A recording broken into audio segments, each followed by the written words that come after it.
Hello నమస్తే welcome to movie mixture. Chiranjeevi అయితే ఏంటి, బాలకృష్ణ అయితే నాకేంటి, డోంట్ కేర్ అంది. సూపర్ స్టార్ రజనీకాంత్ హీరో అయినా పట్టించుకోలేదు. నా దారి రహదారి అంటూ తను పెట్టుకున్న రూల్స్ ని దాటలేదు. ఇంతలా తన కెరియర్ ని సాగించడం ఆమెకే చెల్లినా మారిపోవాల్సి వచ్చింది. ఎందుకో చూసిద్దామా. సినిమాకు సైన్ చేశామా, షూటింగ్ పూర్తి చేశామా అన్నట్టు వ్యవహరించిన నయనతారలో మార్పు కనిపించింది. 1-2 ఇంటర్వ్యూలు ఇవ్వడం, ప్రీ రిలీజ్ ఈవెంట్స్ కు రావడం ఏంటో నయనకు అస్సలు తెలియదు. నేనింతే అంటూ భీష్మించుకుని కూర్చున్న నయనతార కొత్త సినిమా మూకుతి అమ్మంటూ ఓపెనింగ్ కు వచ్చి సందడి చేసింది. మూకుతి అమ్మంటూ సినిమా ఓపెనింగ్ కు రావడంతో నయన మారిపోయిందని అంటున్నారు. ఇక నుంచి ఓపెనింగ్స్ కు, ప్రీ రిలీజ్ ఈవెంట్స్ కు వస్తుందన్న ఆశలు రేకెత్తించిన నయన చిరంజీవి, అనిల్ రావిపూడి సినిమా మొదలు కాకుండానే ప్రమోషన్ స్టార్ట్ చేసింది. సినిమాలో నయన నటిస్తోందని తెలియజేస్తూ ఆమెపై ఒక వీడియో చిత్రీకరించి రిలీజ్ చేశాడు అనిల్ రావిపూడి. ప్రమోషన్స్ తో కిక్కెక్కించే అనిల్ రకరకాల ప్రమోషన్లతో సినిమాకు హైప్ తీసుకొస్తాడు. దీంతో నయనతారను అనుకున్నప్పుడే ప్రమోషన్స్ కు రావాల్సి ఉంటుందని ముందే చెప్పి తీసుకున్నారట. డైరెక్టర్ సక్సెస్ ట్రాక్ రికార్డ్ చూసి ప్రమోషన్స్ కు కూడా డేట్స్ ఇస్తానని నయన చెప్పిందట. ఇలా కొన్నేళ్లుగా గిరిగీసుకున్న నయనతార గీతను దాటింది. సౌత్ కి పరిమితమైన నయనతార జవాన్ తో హిందీలోకి ఎంట్రీ ఇచ్చింది.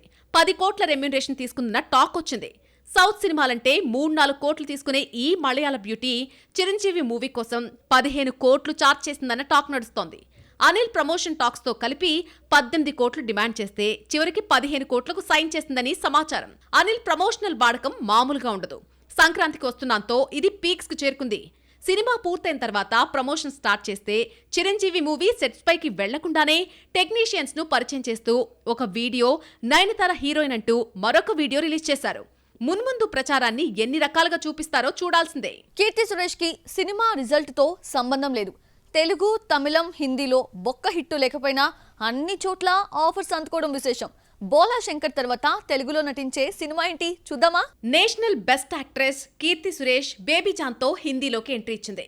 డెబ్యూ మూవీ డిజాస్టర్ అయినా ఈ అమ్మడికి క్రేజ్ మాత్రం ఏం తగ్గలేదు. ఫ్యామిలీ స్టార్ తర్వాత దిల్ రాజు, విజయ్ కాంబోలో రూపొందే రౌడీ జనార్దన్ మూవీలో కీర్తి పేరు వినిపిస్తోంది. బోలా శంకర్ ఫ్లాప్ తర్వాత కీర్తి సురేష్ తెలుగులో కనిపించలేదు.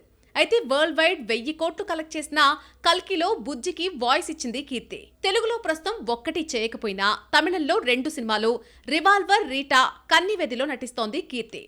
జాన్ ఫ్లాప్ అయినా బాలీవుడ్ లో మరొక ఆఫర్ అందుకుంది.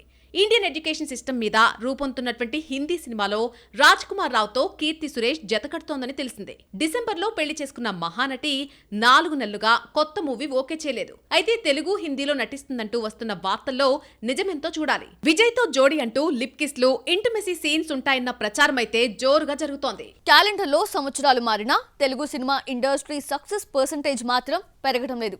ఎప్పుడు ఏ ఏడాది చూసినా 10% ఉంటుంది. ఒక్కోసారి వరుస హిట్స్ వచ్చినా ఆ పైన ఫ్లాప్స్ కవర్ చేసి సక్సెస్ ని 10% కే తీసుకొచ్చేస్తున్నాయి. ఈ ఏడాది ఏ సినిమాలు బాక్సాఫీస్ ని మెప్పించాయో చూసిద్దామా. ఈ 5 నెలల్లో ఇబ్బడి ముబ్బడిగా స్ట్రైట్ డబ్బింగ్ మూవీస్ రిలీజ్ అయ్యాయి. ఎన్ని సినిమాలు థియేటర్లలోకి వచ్చినా ఈ 5 నెలల్లో 8 స్ట్రైట్, 3 డబ్బింగ్ మూవీస్ మాత్రమే లాభాలు తీసుకొచ్చాయి. నవ్వించిన సినిమాలను తెలుగు ప్రేక్షకులు ఆదరించారు. మ్యాడ్ స్క్వేర్ ను 21 కోట్లకు అమ్మితే 38 కోట్ల షేర్ తీసుకొచ్చింది. తెలుగు ఆడియన్స్ ఈ సమ్మర్ లో హాయిగా నవ్వించిన సింగిల్ మ్యాడ్ స్క్వేర్ ను చూసి ఎంజాయ్ చేశారు. సింగిల్ అయితే డబుల్ ప్రాఫిట్ తీసుకొచ్చింది. శ్రీ విష్ణు డైలాగ్ డెలివరీ, మధు, నందు రైటింగ్స్ యూత్ ను ఇంప్రెస్ చేయడంతో ఇప్పటివరకు 15 కోట్ల షేర్ ఇచ్చారు. సినిమాను 6 కోట్లకు అమ్మితే 9 కోట్ల లాభం వచ్చింది. అది హారర్ జోనర్ అయినా నవ్విస్తే చాలు ఆడియన్స్ ఓన్ చేసుకుంటున్నారు. 2.5 గంటలు ఎంజాయ్ చేస్తే పాజిటివ్ టాక్ తో హిట్ చేస్తారు. నిర్మాతగా మారి సమంత తీసిన శుభం హారర్ కామెడీ కారణంగా ఓకే అనిపించుకుంది. సంక్రాంతి రేస్ లో 3 పెద్ద సినిమాలు వస్తే గేమ్ చేంజర్ నిరాశపరిచింది. డాకు మహారాజ్ కు మంచి ఓపెనింగ్స్ వచ్చినా సంక్రాంతికి వస్తున్నాం దెబ్బకు భారీ లాభాలకు నోచుకోలేదు. సినిమాను 80 కోట్లకు అమ్మితే 82 కోట్లు వచ్చింది. సంక్రాంతికి వస్తున్నాం సంక్రాంతి మొనగాడుగా నిలిచింది. ఈ ఫ్యామిలీ ఎంటర్టైనర్ థియేట్రికల్ రైట్స్ ను 42 కోట్లకు అమ్మితే 158 కోట్లు తీసుకొచ్చింది.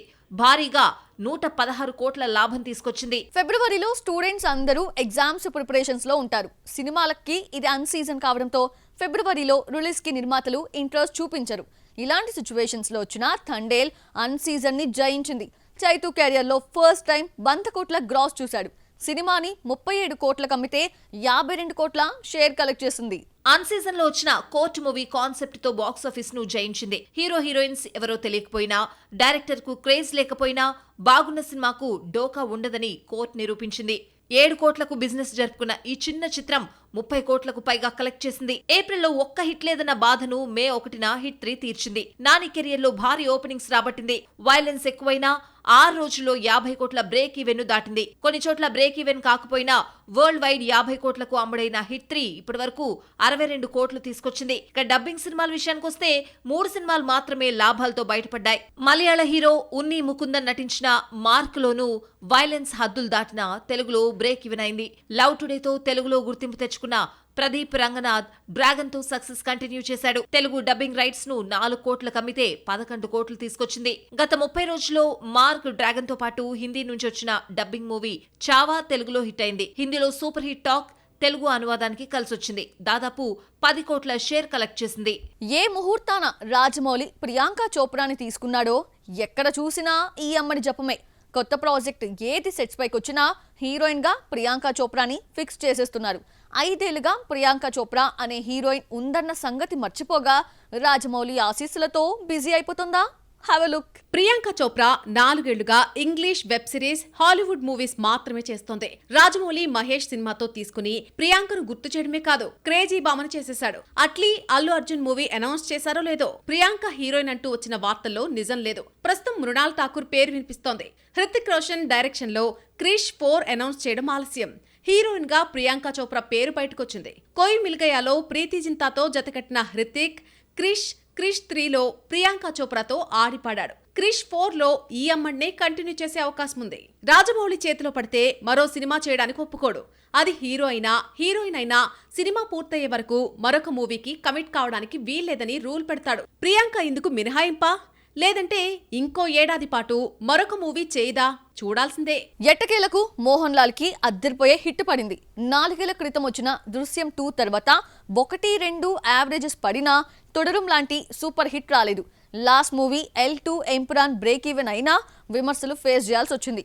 గ్యాప్ తర్వాత తొడరంతో భారీ లాభాలు తీసుకొచ్చాడు మోహన్ లాల్. 38 ఏళ్ల తర్వాత మోహన్ లాల్ శోభనా జంటగా నటించిన సినిమా తుడురం ఏప్రిల్ 25న రిలీజ్ అయింది. వరల్డ్ వైడ్ థియేట్రికల్ రైట్స్ 46 కోట్లకు అమ్మితే 111 కోట్ల షేర్ కలెక్ట్ చేసింది. 65 కోట్ల ప్రాఫిట్ అంటే మాటలు కాదు. తెలుగు రైట్స్ ను 2.5 కోట్లకు అమ్మితే 1,78,00,000 మాత్రమే రాబట్టింది. డిఫరెంట్ కాన్సెప్ట్ తో వచ్చిన తుడురం తెలుగులో తప్ప సౌత్ లోని అన్ని భాషల్లో హిట్ అయింది. తెలుగులో కూడా అదే పేరుతో రిలీజ్ చేసి పెద్ద తప్పే చేశారు నిర్మాతలు. లేదంటే మోహన్ లాల్ సినిమా వచ్చిందని తెలుగు ఆడియన్స్ కి తెలిసేది. టాలీవుడ్ లో మోహన్ లాల్ కు కాస్త గొప్ప క్రేజ్ ఉన్నా దాన్ని ప్రమోషన్ తో ఉపయోగించుకుని సినిమాకు క్రేజ్ తీసుకురాలేదు. ఈ 2 తప్పులు తుడురంను తెలుగులో ఫ్లాప్ చేసి పడేశాయి. కంగువల తుడురం టైటిల్ పవర్ఫుల్ గా లేదు. అర్థం పర్థం కాని టైటిల్ ని తెలుగు వాళ్ళపై రుద్దేయడంతో సినిమా టైటిల్ గురించి మాట్లాడుకోలేకపోయారు తెలుగు ఆడియన్స్. ఆ మధ్య రజనీకాంత్ నటించిన వెట్టాయన్ కు యావరేజ్ టాక్ వచ్చిన టైటిల్ మైనస్ అయింది. సో చూసారు కదా, ఇది వాల్టీ మూవీ మిక్చర్.